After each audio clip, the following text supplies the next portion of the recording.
This lesson is going to wrap up the section of your notes that's titled Probability Models and Measures of Central Tendency. So once this lesson is over, you should be able to upload the notes from that particular section. So we're going to begin by going through what a box and whisker plot is and how you make one. And then we'll talk a little bit about frequency tables and how to properly interpret frequency tables.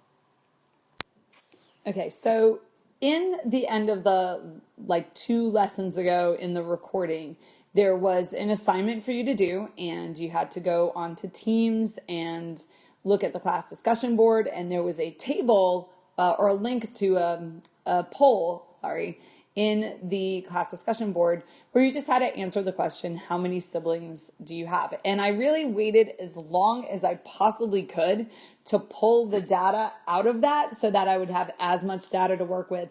And at the time that I pulled the data, there were 17 people who had responded to the poll. And so that's the data that we're going to use. So the question was, how many siblings do you have? And you can define what a sibling is as long as it's somebody that could possibly qualify. So it could be a full sibling, it could be a half sibling, a step sibling, but it can't be like your best friend that you think of as a sibling. And here's the data that I got in the order that I got it. So we had 2, 4, 1, 1, 0, 4, 3, then 4 ones, 2, 2, 2, 0, 8, 2. And that's the data. So if you're going to make a box and whisker plot, the first thing you need to do is you need to put these numbers in order, which is probably the most tedious part of making a box and whisker plot. Just like finding the median from like the last lesson where you have to order the numbers. But take your time, do it right, don't rush it because it's easy to make a mistake and then everything is wrong and we don't want that to happen. So the smallest number we have there is a 0 and we have 2 zeros. So I'm going to mark the 2 zeros and then as I mark them, I'm going to cross them off the list. Sorry. Then I have 1, 2, 3, 4, 5, 6 ones. 1, 2, 3, 4, 5, 6. I'm going to double check that. 1, 2, 3, 4, 5, 6. And now I'm going to cross them all off. 1, 2, 3, 4, 5, 6. It doesn't take a super long time to do it, and it's worth it just to be thorough. For 2s, I have 1, 2, 3, 4, 5 2s. 1, 2, 3, 4, 5. Make sure I double count these. 1, 2, 3, 4, 5. And then mark them off on this list. 1, 2, 3, 4, 5. We have 1, 3. Cross that off. We have 2 4s. Cross those off. And then 1 8. And then I'll cross that off. And then before I do anything else, I'm going to scan through this, make sure that I have crossed everything off. And I'm going to do one final count. 1, 2, 3, 4, 5, 6, 7, 8, 9, 10, 11, 12, 13, 14, 15, 16, 17. Make sure I haven't lost any of the numbers. And I can tell on the timer as I'm recording this that I'm still under 4 minutes, and that included my introduction. So it's not a super, super long task, but it is kind of boring and tedious. Just take the time and do it right. Now, to make a box and whisker plot, we need 5 key points. And some of these are going to be obvious. Some of them you need somebody to explain to you what they are and how to find them. And then there are these little twists with making the box and whisker plot when you're looking for what's called Q1 and Q3, the quartiles on there. And so we have to address that. So the ones that I think are obvious are minimum and maximum.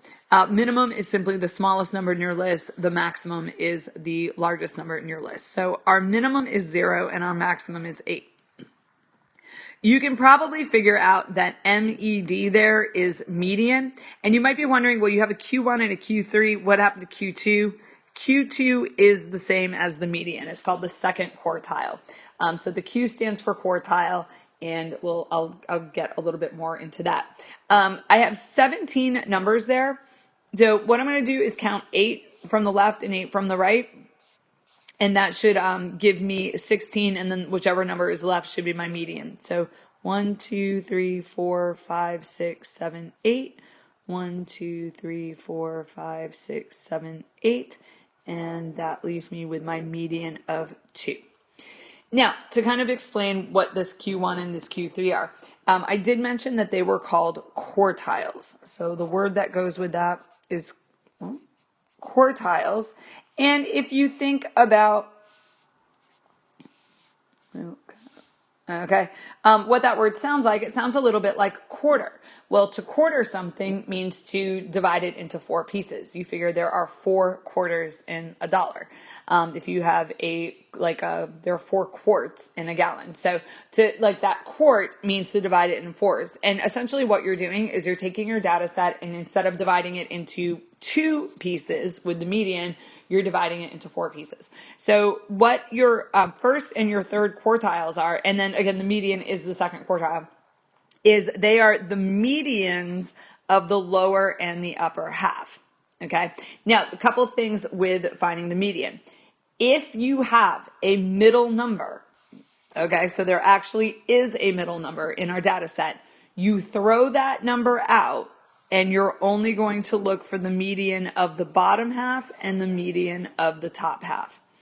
If you have an even number of data points and you had to find the average of the middle ones to get your median, you're going to keep both of them and just split the data down the middle. Okay, so you only throw out a number if you've got like this extra number that doesn't fit in either the top half or the bottom half. So now we take a look and we're going to find the median of the lower half. I have 1, 2, 3, 4, 5, 6, 7, 8. And so that data will split right here. And I would find the average between the 2 middle numbers. And I hope you know that the average of 1 and 1 is 1. And so my first quartile is a 1. And then over here, we're going to do the same thing. We're going to split it right down the middle. And so we're going to find the average between 2 and 3, which would be 2.5. And I'll try to review this process when we get to some of like the frequency table problems later on, just to kind of review how you find those numbers. All right, once you have your 5 key points, what we're going to do is plot them on a number line. So you will draw a number line.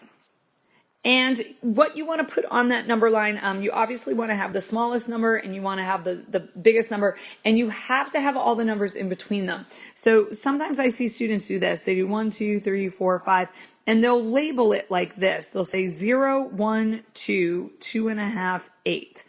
But that's not how number lines work. You can't have like this space be a space of 1 and then this space be a space of like what, 5.5?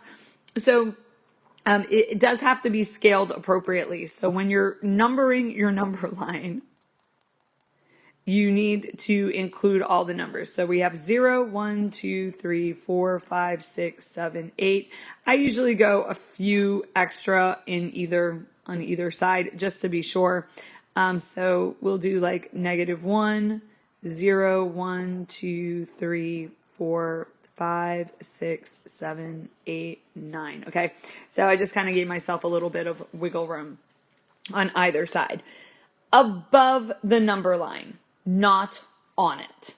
Above the number line, plot each of your points. So I have 0, I have 1, I have 2, I have 2.5, okay, and then I have 8 out here. And those are the points that are going to give us the box and whisker plot. It's called box and whisker because, and you guys can't see what's happening around me, but I just had like a cat jump up on my bed. Cats have whiskers. They're kind of known for having whiskers, and they have like a cute little nose, and then they have whiskers coming out to the side. Okay, when we do a box and whisker plot, we have this box, and we have these whiskers coming out to the side. Where the box is and where the whiskers are done by where these dots are. So you have the whiskers at the 2 ends. So whatever the 2 ends are, there's your whiskers. Okay? And then the box connects those two, and then you have a line go through. Now here's how you interpret a box and whisker plot. This here where the box is, that's the middle half of the data. Middle half. We usually talk about the top half and the bottom half. We don't think about the middle half, but there's the middle half. This part down here is the bottom fourth. And sometimes in education circles, we talk about the bottom quartile. Okay, those would be students that score in the bottom fourth of like whatever our standardized test is. Then this whisker over here is the top fourth. And you can tell a lot of stuff from a box and whisker plot. So you can tell how compact the data is. You can tell how spread out the data is. You can see if you have an outlier. So the student who has 8 siblings, that number is out of like kind of just sync with where the rest of the class is. I have had students have like is way up in the double digits depending on the family. So some families have a lot of kids in them, and but a lot of times in the class, like they'll be like they'll kind of stand out. So a lot of people have like 1 or 2 or 3 siblings, are kind of where most of the students lie. And so there's your box and whisker plot. Again, it tells you the bottom fourth, the top fourth, the middle half, and then it does tell you where the actual median is. And that's how you make it. Your plot should be above your number line. Your number line should be a regular number line. All right. Now, I accidentally put this lesson together, like really messed up. So I'm clicking backwards, to get to this next table. You guys can't see it. So in the video, it should video fine, but I had to click backwards. Okay. So the next lesson has to do with something called a frequency table, and students often do read these tables the wrong way. So a frequency table tells you, like a data value and how frequently or how often that data value occurs. So for this one, we have the frequency table shows the number of job offers received by each student within 2 months of graduating with a mathematics degree from a small college. What are the mean, median, and mode for the job offers per student? So this is the number of job offers. So students got 0, 1, 2, 3, or 4 job offers. And then this is the frequency. It's how many students got that number of offers. So the way you interpret this is there are 2 students who did not receive any job offers. That's kind of weird for a math degree. Okay, it makes me sort of think they weren't looking. 2 students that got a single job offer, 4 students that got 2 job offers, 5 that got 3 job offers, and 2 students got 4 job offers. So the data is the job offer. Okay, that's the data. And then the number of students is the frequency. So the first thing you're being asked to do there is to create a list of numbers. That shows me that you know how to interpret what this table is saying. It's not a cluster of numbers ranging from 0 to 5. Okay, where you're like, oh, look, I've got, 3, 4 2s, and you count that. Like, that's not what that means. So, we've got here 0, and 0 appears twice. So our list of numbers has 2 zeros. Then you have 1, and the 1 appears 2 times. Now I have 2. It turns out the 2 actually does appear 4 times. That was just a coincidence. It's because of that 4 right there. So there are 4 2s. Then there are actually 3 5s. So there's no 5. Oops, I meant to use black. Oh, There we go. Oh, I don't like that either. There we go. 1, 2, 3, 4, and 5. So there's no 5 in the data set anywhere. That 5 tells you how many times the 3 is in the data set. And then 2 students receive 4 job offers, and so there 4 appears twice. That's what we mean when we say like create the list of numbers or list the numbers in the data set. So we're going to do an activity in class where you'll just pretty much have to do this. You're going to be given a table. You're going to have to translate that table into a list of numbers and show me that you understand like how the data is arranged in that table. Now it says find the mean and median as before. So to find the mean, we add up all the numbers and then we divide by however many numbers we have there. To do that, I'm going to kind of mess around with this. I'm going to say 8 and 2 is 10, if you can see the little red dots I'm putting there. Then 9 and 1 is 10. Then I have 6 and 4 is 10. And what on earth do I have left? I have 2 and 1 is 3. So that is 33. And what I did there to add those up is I was pretty much looking for combinations of numbers that would give me a 10 because my calculator is in the other room and I'm too lazy. I don't want to go get it. So they add up to 33 and then we'll divide by however many numbers we have. Don't forget the zeros. Like the zeros don't add anything to the sum, but they're like if you get a 0 in like on a test, it does not add anything to your point total, but it definitely affects your average, as many of you have experienced. So we don't want to forget the zeros. So we have 1, 2, 3, 4, 5, 6, 7, 8, 9, 10, 11, 12, 13, 14, 15. So we're going to do 33 divided by 15, which is going to be a little bit over 2. This I am using a calculator for. But I'm using the one on my cell phone because my calculator's in the other room. So there's our mean.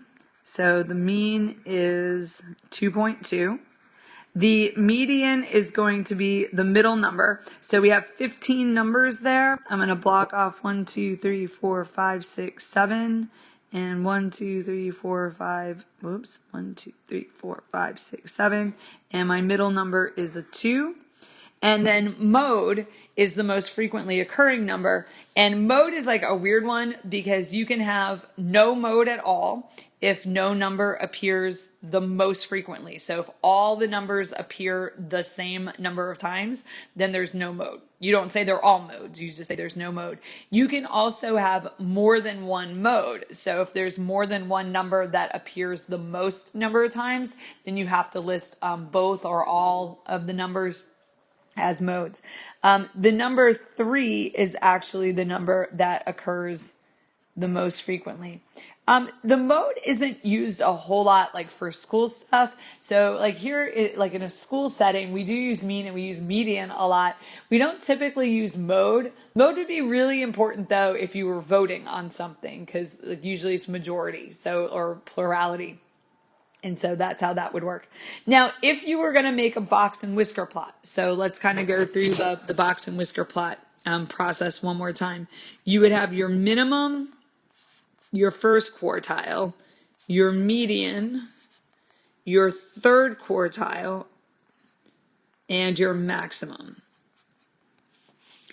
Our minimum is 0, our maximum is 4, our median is 2. Now to find the quartiles, we find the median of the bottom half and the median of the top half. I have 1, 2, 3, 4, 5, 6, 7 data values, so I'm looking for the middle one, which in this case is going to be a 1 for that first quartile, and over here is going to be a 3 for the third quartile. My number line needs to go from 0. This is going to be the world's most boring box and whisker plot. 0 to 4, and my dots are 0, 1, 2, 3, and 4. Well, that is boring. Connect the whiskers on the end. Put the box there and draw the line down the middle of the box. And again, the box and whisker plot should be above your number line. All right. This is the last problem, and this is also a frequency table problem. If we were doing this like in a regular lesson, this is where I would have you guys just do this one on your own. But because we're flipping everything and we're doing different kinds of things in class, then I'm going to work through it. So this frequency table shows the number of trees in the yard of each house on one street. What are the mean, median, mode for the trees per yard? So again, we want to make sure that we know what the data value is and what the frequency is. The data value is the number of trees. The frequency is the number of yards that those trees occur in. And don't make the mistake of thinking like the top line is always the data and the bottom line is always the frequency. It usually is that way, but it can be flipped around. So always read what's actually in the table. Now, this one, I do want to see that you can generate the list of numbers, but you can kind of see where this is going to get kind of long. You've got like 7 5s in your list. Like that's a lot of 5s. But to demonstrate to me that you understand like how the data is read, we know that we have 3 and a 3 appears once. So the smallest number in our list is that 3. The number 4 occurs 5 times. So 1, 2, 3, 4, 5. The number 5 occurs 7 times. 1, 2, 3, 4, 5, 6, 7. And I'm going to stop and just make sure I counted that right. 1, 2, 3, 4, 5, 6, 7. The number 6 appears 4 times. The number 7 appears once, and the number 8 appears twice. Now, if you own a graphing calculator, there is a super easy and fast way to come up with all these numbers on your graphing calculator. And I believe I did do a video for my MGF class earlier in this year. So if you think to remind me, you can post something on Teams and say, hey, Ms. Taylor, can you link us over to the video? Because I own a calculator and I would love to know how to do this on the calculator because this is a pain in the neck. I would love to show you how to do that. All right. So mean, we're going to add up all these numbers and then divide by the total number of numbers that we have. This I have in front of me. I had the other one in front of me too, and I just didn't look at it. They add up to 105, and there are 20 numbers in that list. And so the average number of trees per yard is 5.25.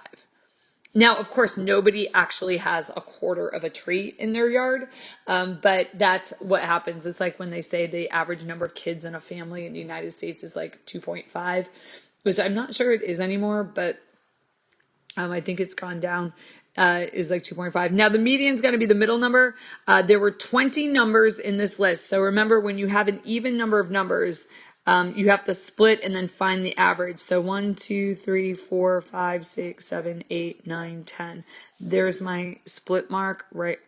I lost it. 1, 2, 3, 4, 5, 6, 7. I lost it. I have to like click up on a toolbar to change the color that I'm writing with. And when my eyes went up to do that, I lost the spot. All right. So to find the median, we would find the average between these two. And I hope you do not need me to tell you that the average between 5 and 5 is 5. And the mode is the most frequently occurring of those numbers. And so that is also the 5.